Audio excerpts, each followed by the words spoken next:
Asone wati umuntu umuzabyuka mu gitondo yicaye ku muryango w'inzu ugira akazi cyangwa nakazi ugira ikintu ndakwirukana hano ubibone guturana na Landrod man cara hano kwicara mu ntuza munakicara muki mu mahwa cyangwa mu matofu cara hano akenyicaza aza gutora nimbwa y'umupangayi itagira akazi kari kurukugira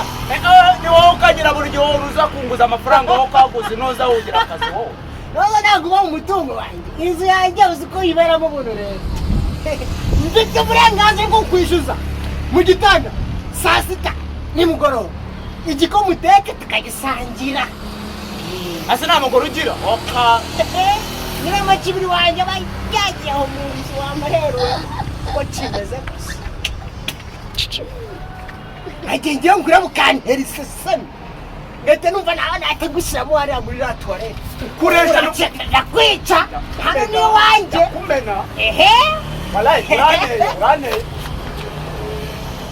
guturana na Landrod sha mubi ntukahambirwa aho araza kukwishyuza gutesha umutwe ejo rero ngo naguha amafaranga wo gahambirwa ntaceze umuziki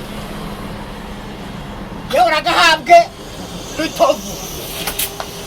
reka nkubwire ukoresha n'ubwonko bwawe ibintu ko bireshe oka ceza buri gihe uruzo nyishyuza